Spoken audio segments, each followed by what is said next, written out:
The course name is Business Research Methods, and the topic which I am going to handle is types of research reports. There are different types of research reports. Number one is technical report, which gives a detailed and scientific report, includes tables, data, formulas, graphs for experts or researchers who's in need of. Second one is popular report. It is a very simplified language designed for the public or non-technical audience, focuses on implications and findings. So those who want to use a popular report, they can use with the help of the data which it has been collected. Third one is the oral report. Oral report is nothing but where we present in the form of verbal presentation, but we can use the support of the slides or visuals. So it will be generally in seminars or conferences.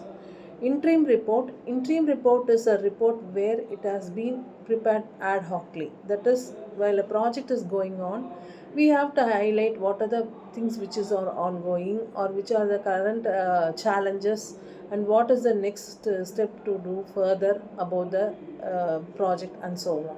So that is nothing but the interim report.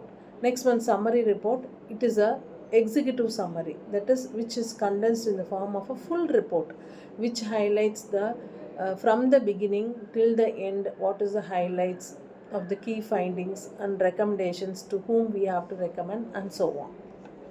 Next one, comprehensive report. It is nothing but a final report which is an in-depth study about the topic which we have done and what are the contents, how it has been done, and after the research completion, what will be the suggestions for the users, end users, and so on. So it includes all sections, introduction to the conclusion. Case study report. It is nothing but a report where we have to study about a live case which is happening.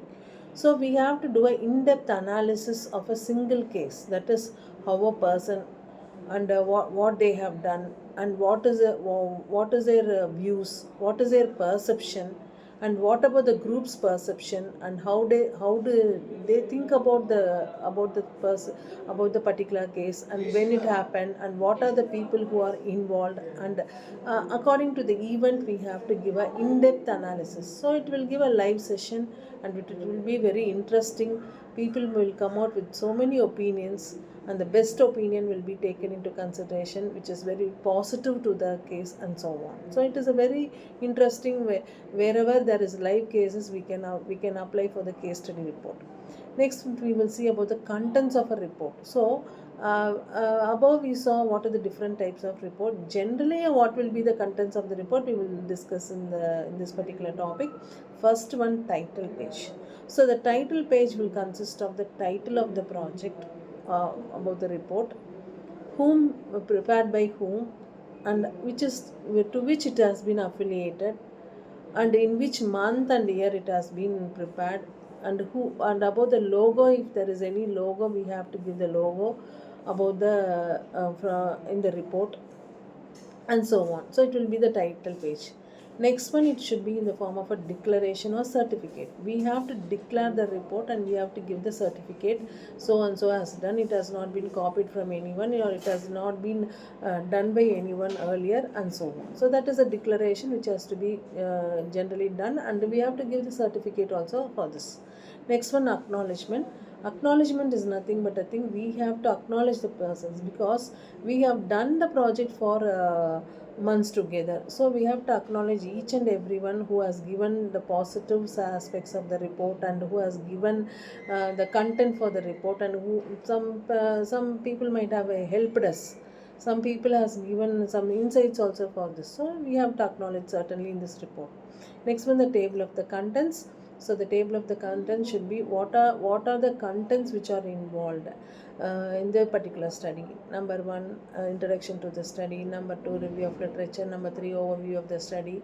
And inside that, what are the contents? For introduction about the study, or introduction about the background of the study, or introduction about the problem, and so on. So abstract is nothing but I think we have to give in a very precise way what are the, it is like a synopsis where we have to give the abstract in a very precise way to 4 to 5 words to put it in a nutshell what is the study about.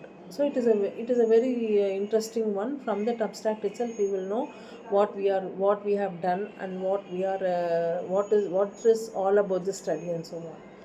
So next, coming to the introduction, we have to give about the background of the study, what is the need for the study, why this study has been taken into consideration and so on. Next one, the statement of the problem is very very important. Without any statement of the problem, for a study will not be undertaken. There will be many problems in any organization. The most important problem has to take into consideration and we have to study in the research. Next one, objectives. Objectives will give a precise information about what are the aspects which we are going to study. It should be numbered and it should be a limited one. There should be only 4 to 5 objectives which will be give meaningful to the study, and it is very very important for the study. From that objectives only we will know what is the aim of the study. Next one is the scope. The scope of the study will give what are the areas to be covered and whom we have to take into consideration, and what is the limitations, that is what is the scope of our study and so on. Next one, significance. It gives the importance of the study, why, to whom it has been applicable, why the study is more important than others, and why we have to take into consideration all these things is very important. Next one, review of literature. It is nothing but the related studies which has been taken by the earlier researchers related to this particular topic. It has to be numbered and it should be in the chronological order, and relatedness is very very important. From that we have to identify the research gap, why we have undertaken this study, and it is a very important thing. Only from the past studies we can come out with the studies reports and how it has been different from the past and so on. Next one, research methodology. Research methodology is a very important aspect. That is how the research design, what are the samplings which we have used, what are the tools which we have used, the data collection and analysis of what are the analysis which we have given, quantitative analysis or qualitative analysis or mixed method of analysis and so on. So data analysis and interpretation based on the objectives, we have to give the analysis and interpretation. For each objective we are responsible to give what are the analysis which we have given and so on. Next one is the results of findings. From the objectives, what are the findings? So for this objective, this is our findings. For the next objective, these are the findings, and from that findings we will come to a concrete idea about the study. So discussion, if you want to discuss or if you want to give some interpretation, we can very well give from the interpretation of the findings, and we can compare with the existing literature how it is far better than this particular study, it is very good when compared to the previous study and so on. So these comparisons are very very important.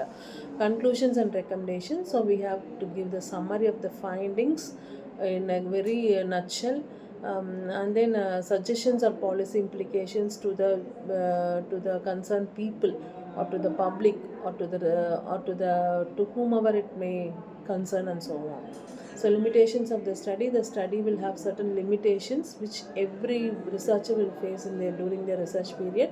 They can tell about their time constraints, or they might have some bias from the respondents and so on. So those limitations can be very well listed out in the report. Next one, references and bibliography. We might have referred so many books for this particular study, or websites, or some sort of journals, or some sort of newspapers from where we have referred to the sources and so on. So all these sources cited in the report in the form of APA format or MLA format or Chicago style and so on. Appendices. In the appendices, what we will do now, we will support this particular report. It is not been numbered. It should not be numbered.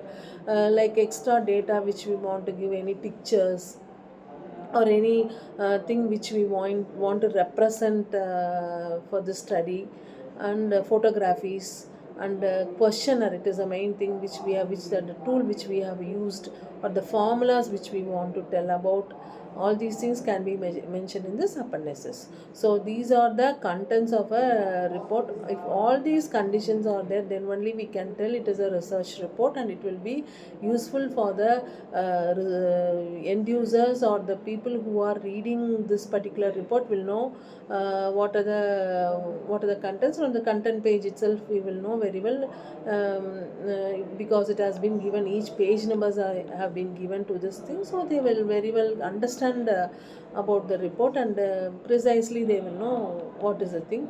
And like afterwards, the future scope of the study, the people will very well help the next researchers what will be the contents and how we have to develop from this study and so on. Certainly a research report should be helpful for the other researchers to it is a pathway we can tell for the other researchers. So thank you for the patience listening.